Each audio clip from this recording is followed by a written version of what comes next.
Hello trainees, how are you all? Welcome back to our channel Brainy Trainee. This is Sandeep.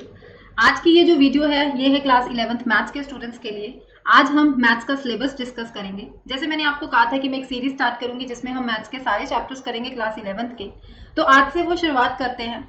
सबसे पहले हम आज के इस वीडियो में सिलेबस जानेंगे, क्योंकि तैयारी करने से पहले सिलेबस जानना बहुत ज्यादा जरूरी है। तो सबसे पहले आज सिलेबस को ही जानते हैं। तो पहले मैं आपको थोड़ा कोर्स स्ट्रक्चर के बारे में बता देती हूँ। ये क्लास 11th का है, ठीक है। तो यहाँ पे यूनिट्स लिखे हैं और यहाँ पे नंबर ऑफ मार्क्स लिखे हैं कि हर यूनिट में कितने मार्क्स का आपको एग्जाम आएगा। वैसे इसके ऊपर पूरी डिटेल में मैं वीडियो बना चुकी हूँ, जिसमें मैंने आपको ये भी पूरी एनसीईआरटी बुक लेके उसमें मैंने आपको मार्क करवाया है कि हर ये जैसे एक यूनिट है उसमें कौन से चैप्टर्स आ रहे हैं, सेकेंड यूनिट में कौन से चैप्टर्स आ रहे हैं। तो उस तरह से मैंने आपको आपकी बुक पे मार्क कराया है। तो अगर आप उस वीडियो को देखना चाहते हो उसका लिंक आपको डिस्क्रिप्शन बॉक्स में मिल जाएगा। आपका मैथ्स का एग्जाम 80 मार्क्स का होगा, 20 मार्क्स इंटरनल असेसमेंट के, आपको पता ही है, ठीक है। अब फर्स्ट यूनिट पे चलते हैं। जैसे first unit sets and functions है जो आपको एग्जाम में 23 मार्क का आने वाला है। और उसके बाद अगर बात करें हम अलजेब्रा की तो 30 मार्क्स। तो ये दो यूनिट्स जो हैं बड़े खास हैं, क्योंकि ये दो यूनिट्स अगर आप कर लो तो 11th क्लास में आप 53 मार्क्स तो यहीं से आपके बन जाते हैं। और सेट्स एंड फंक्शंस आपके लिए बिल्कुल नया चैप्टर है। क्लास 10th में आपने इसके बारे में कुछ भी नहीं पढ़ा, बिल्कुल आप 11th में ये चीज नहीं पढ़ने वाले हो, ठीक है। और लेकिन ये 12th में भी आपके बहुत ज्यादा काम आने वाला है। तो इसलिए आप इस यूनिट को बिल्कुल नहीं छोड़ सकते। ये यूनिट आपके लिए बहुत ज्यादा इंपॉर्टेंट है, क्योंकि आज की इस वीडियो में आपको ये भी बताने वाली हूँ, चैप्टर वाइज बताऊंगी कि कौन सा चैप्टर आपको अच्छे से करना है, जो फाउंडेशन होगा क्लास 12th के लिए। मतलब कि क्लास 11th में वो कौन से चैप्टर्स हैं जो 12th में आपके बहुत ज्यादा काम आने वाले हैं, जिनको आप बिल्कुल भी छोड़ने की सोच भी नहीं सकते। उसके बाद अलजेब्रा पे आए तो अलजेब्रा यहाँ पे 30 मार्क्स का आ रहा है। तो अलजेब्रा सबसे ज्यादा वेटेज गेन कर रहा है क्लास 11th के एग्जाम में। लेकिन अलजेब्रा में क्लास 11th के जितने भी चैप्टर्स हैं, एक आधे चैप्टर को छोड़ के बाकी सारे चैप्टर्स क्लास 12th में नहीं आने वाले।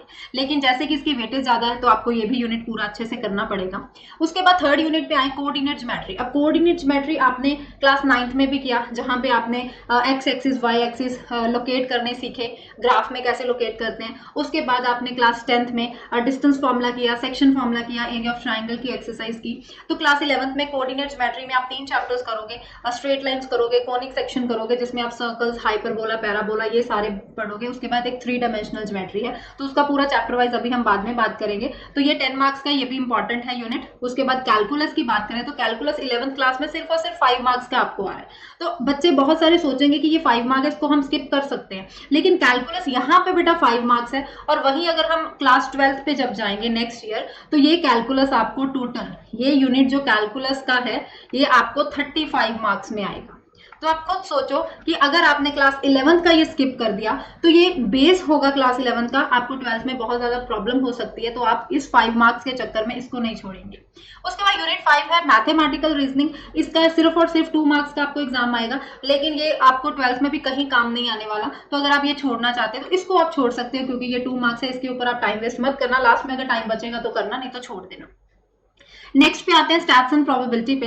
अब स्टैटिस्टिक्स क्लास 12th में नहीं है, लेकिन स्टैटिस्टिक्स आप अपने स्टार्टिंग से पढ़ते आ रहे हैं, 7th 8th 9th 10th आपने 10th तक किया। उसके बाद ये 11th में भी है, और प्रोबेबिलिटी भी आप स्टार्टिंग से करते आ रहे हो, 9th में आपने किया, 10th में किया, 11th में भी है, और ये 12th में भी होगा। तो ये 10 मार्क्स का stats and probability last unit. तो ये 80 मार्क्स, 20 मार्क्स इंटरनल असेसमेंट की। आगे हम चैप्टर वाइज अगर बात करें तो नंबर 1 चैप्टर है सेट्स, जो आपके लिए बिल्कुल नया है और बहुत ही इंटरेस्टिंग है। और ये 2 चैप्टर्स जो है रिलेशंस एंड फंक्शंस, ये क्लास 12th के फाउंडेशन है। तो इसीलिए आपको ये चैप्टर्स नहीं छोड़ने, ये आपको करने ही करने हैं, ठीक है। उसके बाद आगे चले थर्ड चैप्टर पे, trigonometric function. This is very very important chapter. इस पे आप स्टार मार्क कर लें, क्योंकि ये चैप्टर जो है ना आपका कहीं भी पीछा नहीं छोड़ने वाला। आप चाहे फिजिक्स करो, ठीक है, मैथ्स में क्लास 12th में जाके ये चैप्टर आपको आएगा, इनवर्स ट्रिग्नोमेट्रिक फंक्शंस पे आएगा। क्लास 10th में आप इसका बेसिक सीख आए हो, क्लास 11th में आप थोड़ा और वास्ट करोगे, क्लास 12th में जाके जब आप जाओगे तो उसके बहुत सारे चैप्टर्स जहां पे ट्रिग्नोमेट्रिक फंक्शंस यूज होगा ही होगा। तो आप ये सोचो इसका ईच एंड एवरी पार्ट आपको करना है, ईच एंड एवरी फॉर्मूला आपको अच्छे से करना है। तो ये चैप्टर बहुत ज्यादा इंपॉर्टेंट है क्लास 12th के अच्छे मार्क्स के लिए। उसके बाद अगर हम आए अलजेब्रा पे, तो अलजेब्रा में फर्स्ट चैप्टर आता है प्रिंसिपल ऑफ मैथमेटिकल इंडक्शन, जिसको हम पीएमआई के नाम से भी जानते हैं। ये क्लास 12th में कहीं भी आपके काम नहीं आने वाला, लेकिन ये बहुत छोटा सा चैप्टर है, एक ही एक्सरसाइज है क्लास 11 की, तो बहुत जल्द आप कर लोगे इसको, विद इन 2 या 3 डेज में आप इस चैप्टर को खत्म कर सकते हो। तो ये चैप्टर ईजी है, इसलिए आपको करना है, क्योंकि अलजेब्रा आपको 11th क्लास में 30 मार्क्स में आने वाला है, तो इसलिए अलजेब्रा भी इंपॉर्टेंट है। उसके बाद अगर complex number and quadratic equations की बात करें, तो क्वाड्रेटिक इक्वेशंस आप क्लास 10th में कर चुके हो, बहुत ईजी आपको आता होगा। कॉम्प्लेक्स नंबर आपके लिए न्यू है, लेकिन वेरी इजी, ये बहुत ही इजी है, लेकिन क्लास 11th में भी ये कहीं क्लास 12th में भी ये कहीं भी नहीं आने वाला। नेक्स्ट थर्ड पे चलते हैं, ये लीनियर इनइक्वालिटीज, ये फाउंडेशन है, ये आपको करना ही करना है, क्योंकि 12th में आप इसका अभी बेसिक करने वाले हो, क्लास 12th में ये आपके बहुत ज्यादा काम आने वाला है। चैप्टर बहुत छोटा चैप्टर है और इजी चैप्टर भी है। नेक्स्ट चैप्टर नंबर 4 पे आए, परम्यूटेशंस एंड कॉम्बिनेशंस। ये चैप्टर क्लास 12th में आप कहीं नहीं करने वाले, ठीक है। थोड़ा बहुत एक आधे कहीं ना कहीं यूज हो सकता है किसी चैप्टर में इसका, लेकिन अलग से इसका कोई भी चैप्टर क्लास 12th में आपके नहीं आने वाला। तो आप इसके ऊपर थोड़ा सोच सकते हैं कि आपको ये करना है या नहीं। बाइनोमियल आपके लिए बिल्कुल न्यू है, ये परम्यूटेशन कॉम्बिनेशन भी आपके लिए न्यू है। आप खुद सोचो कि 10th और 11th के मैथ्स में कितना ज्यादा डिफरेंस आ गया। क्लास 10th में आप जो चैप्टर्स कर रहे थे वो आप 9th 8th में भी वैसे चैप्टर्स करते आ रहे थे, वही 10th में आए, लेकिन 10th से जब एकदम 11th में बहुत ज्यादा चेंज आ जाता है मैथ्स के सिलेबस में। तो यहाँ पे सब नेम्स आप नए नए पढ़ रहे हो, permutation combination, binomial theorem, principle of mathematical induction, तो बड़े नए नए नेम है, नए नए ये चैप्टर्स हैं, लेकिन सारे के सारे चैप्टर्स बहुत इंटरेस्टिंग है। बाइनोमियल चैप्टर में बच्चों को थोड़ी सी कैलकुलेशन में प्रॉब्लम आती है, लेकिन चैप्टर थोड़ा ईजी है। अगर आपको अच्छे से थोड़ा समझ में आ जाए कि इसकी कैलकुलेशन को सॉल्व कैसे करना है, तो इस चैप्टर में कुछ भी नहीं है, लेकिन 12th में ये कहीं भी आपके काम नहीं आने वाला। उसके बाद नेक्स्ट चैप्टर है सीक्वेंस एंड सीरीज। अब सीक्वेंस सीरीज में अर्थमेटिक प्रोग्रेशन एक पार्ट है जो आप क्लास 10th में करके आए हो। थोड़ी सी आप वही क्लास 10th की रिवीजन यहाँ पे करोगे, उसके बाद इसको थोड़ा सा और वास्ट करेंगे, तो इसमें ज्योमेट्रिक मीन आ जाएगा, यहाँ पे सम ऑफ एन टर्म्स आएगा, इनफिनाइट जीपी आ जाएगा, तो इस तरह के ये थोड़ा सा चैप्टर आगे बढ़ जाएगा। तो ये भी चैप्टर अच्छा है और इम्पॉर्टेंट भी है, क्योंकि इसकी वेटेज भी ज्यादा होगी। उसके बाद कोऑर्डिनेट ज्योमेट्री नेक्स्ट यूनिट आ गया, यूनिट नंबर 3, जिसमें मैंने आपको ऑलरेडी बताया कि डिस्टेंस फॉर्मूला, वही सेक्शन फॉर्मूला, इसके साथ साथ आप सर्कल्स की equation of family of lines इसमें स्ट्रेट लाइंस में कर लोगे। कोनिक सेक्शन आपके लिए बिल्कुल नया चैप्टर है। और ये जो इंट्रोडक्शनल टू 3D ज्योमेट्री, इसको 3 डायमेंशनल को 3D ज्योमेट्री बोलते हैं। अब आपने क्लास 10th में जब आपने सेक्शन फॉर्मूला अप्लाई किया, डिस्टेंस फॉर्मूला अप्लाई किया, तो आप एक्स एक्सिस वाई एक्सिस पे करते थे, लेकिन जब यहाँ पे 3D डायमेंशनल आ गया तो वो एक्स एक्सिस वाई एक्सिस के साथ जेड एक्सिस भी बन गया, तो साथ में जेड एक्सिस का भी आप करोगे। तो ये बहुत इंपॉर्टेंट चैप्टर है, क्लास 12th में भी ये काम आने वाला है, तो इसलिए इस चैप्टर को बिल्कुल नहीं छोड़ना। बहुत छोटा सा चैप्टर है ये, लेकिन क्लास 12th में यही चैप्टर जाके वास्ट हो जाएगा, इसलिए आपको ये जरूर करना है। नेक्स्ट हम आए कैलकुलस में, तो इतने इस पे जितने भी स्टार्स लगाना चाहती हूँ लगा लो, क्योंकि दिस इज वेरी इंपॉर्टेंट। ये एक ही चैप्टर है कैलकुलस का, लेकिन ये क्लास 12th का फाउंडेशन है, ठीक है। यहाँ से आपको नींव पक्की करनी है अपनी क्लास 12th के लिए, ठीक है।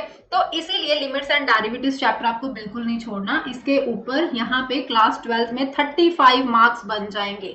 तो ये चैप्टर्स आगे काफी पार्ट्स में डिवाइड हो जाएगा, कंटिन्यूटी एंड डिफरेंशिएशन, उसके बाद applications of derivatives, integrals, definite integral, indefinite integral. तो इसलिए आपको ये अच्छे से करना है, ये आपको पूरा आना चाहिए, नहीं तो प्लस 2 में जाके आपको प्रॉब्लम हो सकती है।